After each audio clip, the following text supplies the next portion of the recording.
ये आकाशवाणी है। अब आप लवलीन निगम से समाचार सुनिए।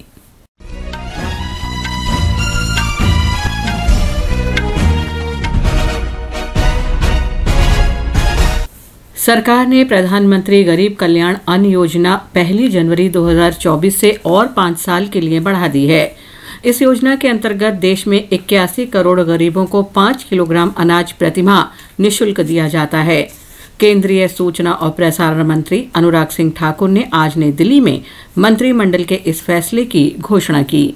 देश में जितने चिन्हित परिवार हैं, उन परिवार के सदस्यों को प्रति माह 5 किलो खाद्यान्न मिलेगा। ये 81 करोड़ भारतीयों को इससे लाभ मिलता है। इसी तरह से अंत्योदय के परिवारों को 35 किलो प्रति माह खाद्यान्न मुफ्त में मिलता रहेगा और ये लगभग इससे 81 करोड़ लाभार्थी होंगे। कुल मिलाकर अगले 5 वर्षों में 11,80,000 करोड़ रुपए का खर्च भारत सरकार करेगी।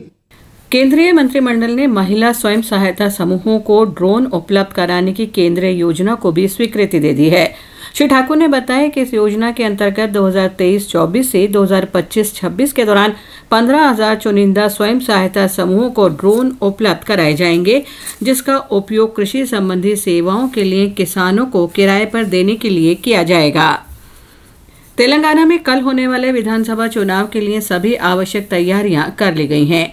119 विधानसभा सीटों के लिए सुबह 7 बजे से शाम 6 बजे तक मतदान होगा। राज्य में 35,655 मतदान केंद्रों पर 3 करोड़ 26 लाख से अधिक मतदाता अपने मताधिकार का प्रयोग करेंगे। इनमें से 12,000 से ज्यादा मतदाता केंद्रों को संवेदनशील चिन्हित किया गया है।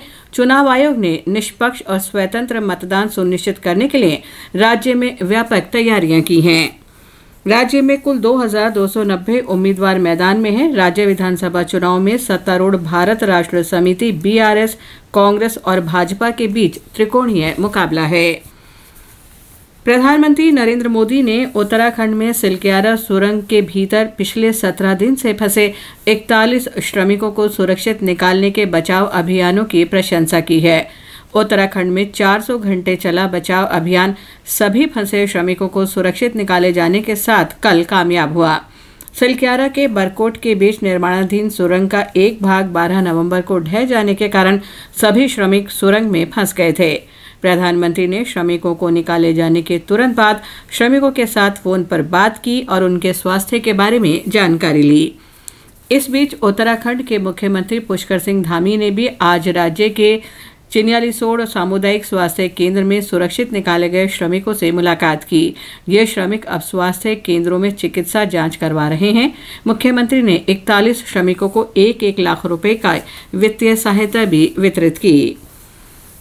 राष्ट्रपति द्रौपदी मुर्मू आज से महाराष्ट्र की 4 दिन की यात्रा पर हैं।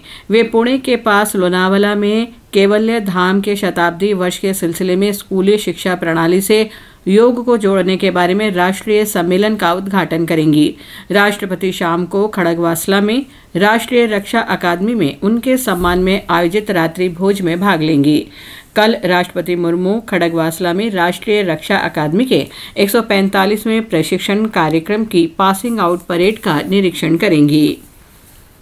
प्रधानमंत्री नरेंद्र मोदी विश्व जलवायु शिखर सम्मेलन में भाग लेने के लिए कल 2 दिन की यात्रा पर संयुक्त अरब अमीरात में दुबई के लिए रवाना होंगे।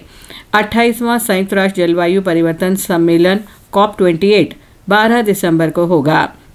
ये आयोजन संयुक्त अरब अमीरात की अध्यक्षता में हो रहा है।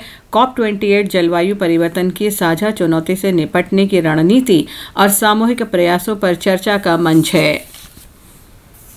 भारत और अमेरिका अगले कुछ महीनों में पृथ्वी के समग्र अध्ययन के लिए माइक्रोवेव रिमोट सेंसिंग सैटेलाइट छोड़ेंगे। संयुक्त रूप से भेजे जाने वाले इस उपग्रह का नाम निसार होगा। विज्ञान और प्रौद्योगिकी मंत्री डॉक्टर जितेंद्र सिंह ने नासा के प्रशासक बिल नेल्सन के साथ हुई उच्च स्तरीय शिष्टमंडल की बैठक के दौरान ये जानकारी दी। शीतल देवी विश्व की नंबर 1 पैरा तीरंदाज बन गई हैं। पैरा एशियाई खेलों में 2 स्वर्ण पदक जीतने वाली शीतल देवी ने पैरा विश्व तीरंदाजी रैंकिंग के महिला कंपाउंड ओपन वर्ग में 2 स्थान के सुधार के बाद शीर्ष स्थान हासिल किया है। इसके साथ ही ये समाचार बुलेटिन समाप्त हुआ।